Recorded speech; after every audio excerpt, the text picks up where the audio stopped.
Stand by for the premiere broadcast of a new series of talks called Living in the Atomic Age, and presenting the distinguished English philosopher and author Bertrand Russell.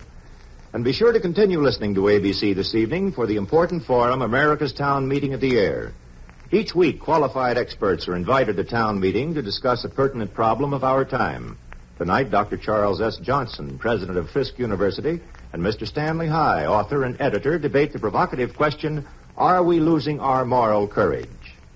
For a thought-provoking program, hear America's Town Meeting this evening on ABC.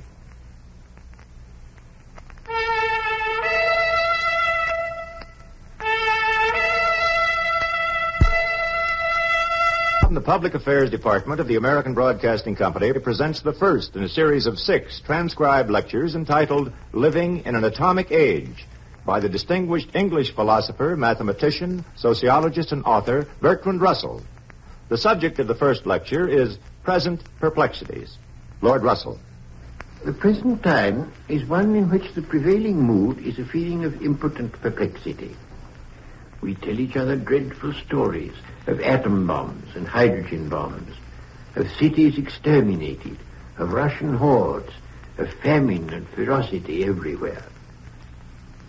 But although our reason tells us that we ought to shudder at such a prospect, there is another part of us that enjoys it, so that we have no firm will to avert misfortune, and there is a deep division in our souls between the sane and the insane parts.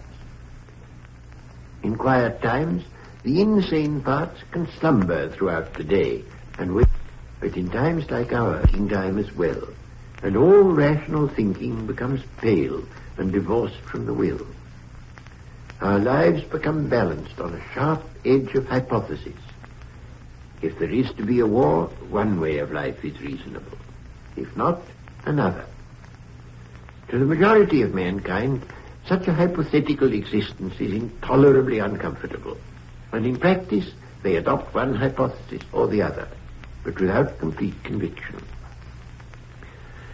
Uncertainty balks the impulse to every irksome effort and generates a tone of frivolous misery, mistakenly thought to be pleasure, which turns outward and becomes hatred of those who are felt to be its cause. Through this hatred, it brings daily nearer the catastrophe which it dreads. The nations seem caught in a tragic fate, as though, like characters in a Greek drama, they were blinded by some offended god. Bewildered by mental fog, they march towards the precipice, while they imagine that they are marching away from it. It must be said that the purely intellectual problems presented by the world of our day are exceedingly difficult. There is not only the great problem, can we defend our Western world without actual war? There are also problems in Asia and problems in Africa and problems in tropical America, which cannot be solved within the framework of traditional political ideas. There are those, it is true, who are quite certain that they can solve these problems by ancient methods. So limited is their intelligence and their imagination that they are never puzzled for one moment. All we have to do is to go back to the days of the Opium War. After we have killed a sufficient number of millions of Chinese, the survivors among them will perceive our moral superiority and hail us as saviors. But let us not be one-sided. Stalin, I should say, is equally simple-minded and equally out of date. He too believes that if his armies could occupy Britain and reduce us all to the economic level of Soviet peasants and the political level of convicts, we should hail him as a great deliverer and bless the day when we were freed from the shackles of democracy. One of the painful things about our time is that those who feel certainty are stupid, and those with any imagination and understanding are filled with doubt and indecision. I do not think this is necessary. I think there is a view of man and his destiny and his present troubles which can give certainty and hope, together with the completest understanding of the moods, the despairs, and the maddening doubts that beset modern men. I have been speaking hitherto of public perplexities. But it is not these alone which trouble the Western mind. Traditional systems of dogma and traditional codes of conduct have not the hold that they formerly had. Men and women are often in genuine doubt as to what is right and what is wrong, and even as to whether right and wrong are anything more than ancient superstitions. When they try to decide such questions for themselves, they find them too difficult. They cannot discover any clear purpose that they ought to pursue, or any clear principle by which they should be guided. Stable societies may have principles that to the outsider seem absurd, but so long as the societies remain stable, their principles are subjectively adequate. That is to say, they are accepted by almost everybody unquestioningly, and they make the rules of conduct as clear and precise as those of the minuet or the heroic couplet. Modern life in the West is not at all like a minuet or the heroic couplet. It is like free verse which only the poet can distinguish from prose. Two great systems of dogma lie in wait for the modern man when his spirit is weary. I mean the system of Rome and the system of Moscow. Neither of these gives scope for the free mind, which is at once the glory and the torment of Western man. It is the torment only because of growing pains. The free man, full grown, shall be full of joy and vigor and mental health. But in the meantime he suffers. Not only publicly, but privately also. The world has what we believe and what we feel ourselves compelled to disbelieve. There are ways of feeling that are traditional and that have all the prestige of the past and weighty authority, and that yet are not adapted to the world in which we live, where new techniques have made some new virtues necessary and some old virtues unnecessary. The Hebrew prophets, surrounded by hostile nations and determined that their race should not be assimilated by Gentile conquerors, developed a fierce doctrine in which the leading conception was sin. The Gentiles sinned always and in all their ways, but the Jews, alas, were only too apt to fall into sin themselves. When they did so, they were defeated in battle and had to weep by the waters of Babylon. It is this pattern that has inspired moralists ever since. The virtuous man has been conceived as one who, though continually surrounded by temptation, though passionately prompted to sin, nevertheless, by almost superhuman strength of will, succeeds in walking along the straight and narrow path, looking meanwhile disdainfully to the right and left at those inferior beings who have loitered to pluck flowers by the way. In this conception, virtue is difficult, negative, and arid. It is constrictive and suspicious of happiness. It is persuaded that our natural impulses are bad, and that society can only be held together by means of rigid prohibitions. I do not wish to pretend that society can hold together if people murder and steal. What I do say is that the kind of man whom I should wish to see in the world is one who will have no impulse to murder, who will abstain from murder not because it is prohibited, but because his thoughts and feelings carry him away from impulses of destruction. The whole conception of sin has, as it were, gone dead, so far at least as conscious thought and feeling are concerned. Most people have not thought out any other system of ethics, and have not perhaps theoretically rejected the old system, but it has lost its hold on them.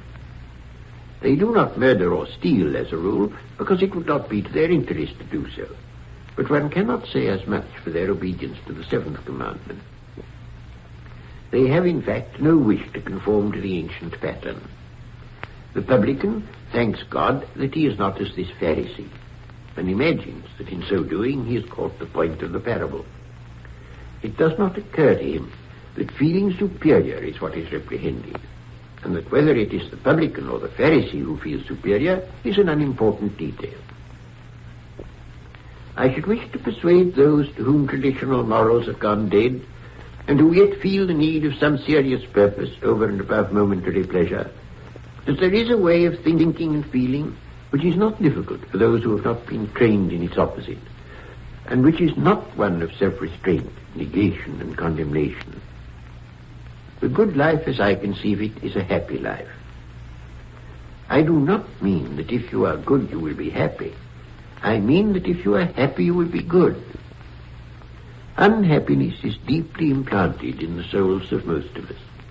How many people we all know who go through life apparently gay and who yet are perpetually in search of intoxication, whether of the bacchic kind or some other. The happy man does not desire intoxication, nor does he envy his neighbor and therefore hate him. He can live the life of impulse like a child, because happiness makes his impulses fruitful and not destructive. There are many men and women who imagine themselves emancipated from the shackles of ancient codes, but who, in fact, are emancipated only in the upper layers of their minds. Below these layers lies the sense of guilt, crouching like a wild beast, waiting for moments of weakness or inattention, and growling in venomed angers, which rise to the surface in strange, distorted forms. Such people have the worst of both worlds. The feeling of guilt makes real happiness impossible for them, but the conscious rejection of old codes of behavior makes them act perpetually in ways that feed the maw of the ancient beast beneath. A way of life cannot be successful so long as it is a mere intellectual conviction. It must be deeply felt, deeply believed, dominant even in dreams. I do not think that the best kind of life is possible in our day for those who below the level of consciousness are still obsessed by the load of sin. It is obvious that there are things that had better not be done, but I do not think the best way to avoid the doing of such things is to label them sin and represent them as almost irresistibly attractive. And so I should wish to offer the world something scarcely to be called an ethic, at any rate in the old acceptation of that word, but something which nonetheless will save men from moral perplexity and from remorse and from condemnation of others.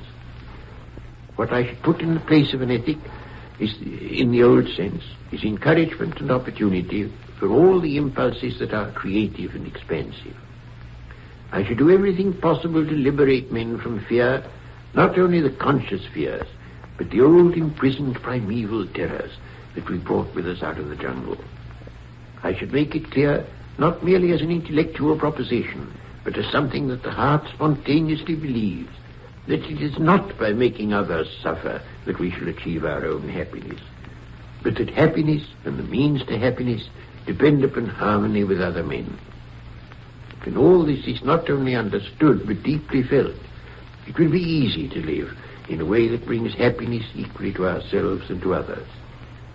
If men could think and feel in this way, not only their personal problems, but all the problems of world politics, even the most abstruse and difficult, would melt away. Suddenly, as when the mist dissolves from a mountaintop, the landscape would be visible and the way would be clear. It is only necessary to open the doors of our hearts and minds, to let the imprisoned demons escape and the beauty of the world take possession.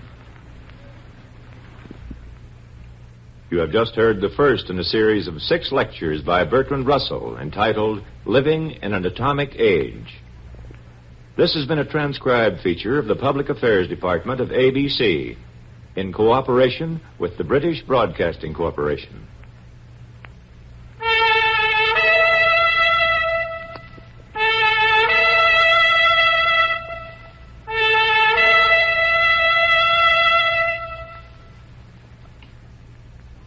Bertrand Russell will be heard next week at this same time. We invite you to listen. The program came to you from New York. This is ABC Radio Network.